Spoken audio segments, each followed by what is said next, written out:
Hello everyone, आज की class में एक्सरसाइज 8.2 के क्वेश्चन में 6 को डिस्कस करेंगे। यहाँ पे हमारा गिवन क्वेश्चन है, show that the line segments joining the mid points of the opposite sides of a quadrilateral bisect each other. देखिए, इस क्वेश्चन का मीनिंग आप इसके फिगर से समझेंगे, तो हम लोग फिगर की तरफ बढ़ते हैं। यहाँ पे हमारे क्वेश्चन का फिगर कुछ इस तरह से बनेगा। सबसे पहले आपके पास एक क्वाड्रिलेटरल दे रखा है ABCD, और इसके जो चारों साइड है इनका मिड पॉइंट भी दे रखा है। जैसे AB का E दे रखा है मिड पॉइंट, BC का F, CD का G और DA का H।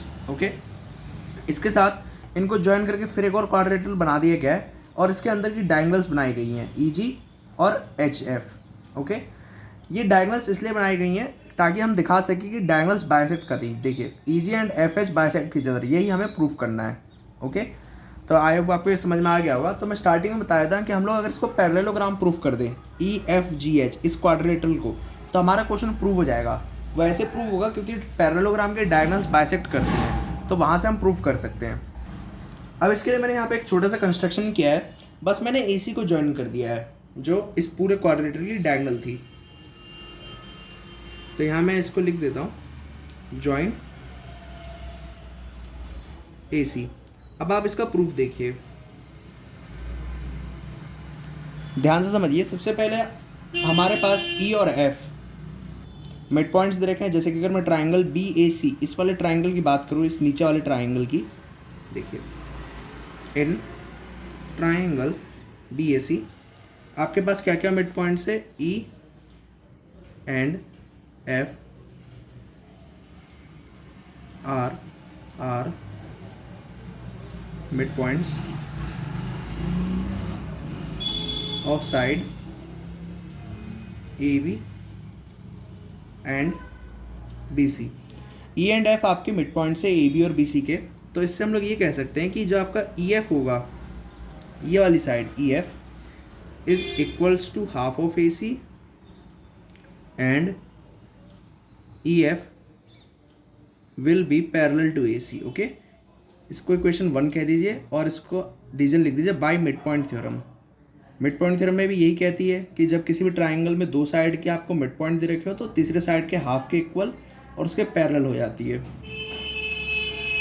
इस एक्सरसाइज के लिए आप लोग मिड पॉइंट थ्योरम अच्छे से पढ़ लीजिएगा, क्योंकि पूरी एक्सरसाइज इसी के ऊपर बेस्ड है, मिड पॉइंट थ्योरम के ऊपर। अब इसके बाद आप ऊपर वाले ट्राइंगल में देखिए ADC। So in triangle ADC, इसके बाद आपके पास क्या मिड पॉइंट है, H और GH है ना। G and H are mid points of side CD and DA। Okay, तो इससे हमारे पास रिजल्ट आएगा कि आपको जो GH है वो AC के हाफ के इक्वल हो जाएगा,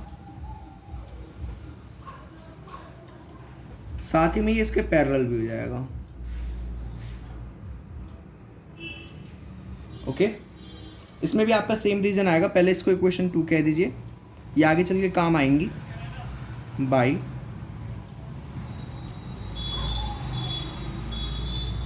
mid point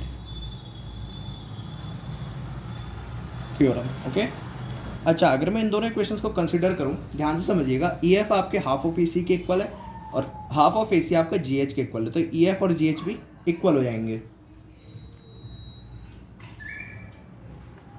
from equation 1 and equation 2 we can say, हम लोग क्या कह सकते हैं, EF equals to half of AC and GH equals to half of AC।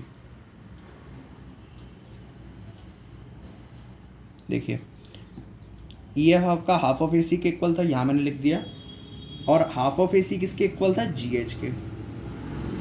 साथ ही में इधर आ जाएं, EF आपका AC के पैरेलल था, यहाँ देखिए, और AC आपका GH के पैरेलल है। तो यहाँ से मैं कह सकता हूँ कि EF equals to GH and EF parallel to GH। Okay, यहाँ से मैं कह सकता हूँ। अब यहाँ पे मैं कह सकता हूँ देयरफॉर EFGH आपका एक पैरेललोग्राम हो गया। EFGH is a parallelogram. इसका रीज़न आप दे सकते हैं, वन पेयर इसकी देखिए, एक पेयर जो है इसके अपोजिट साइड का वो पैरेलल हो गया और इक्वल हो गया है, इसलिए तो one pair of opposite sides is equal and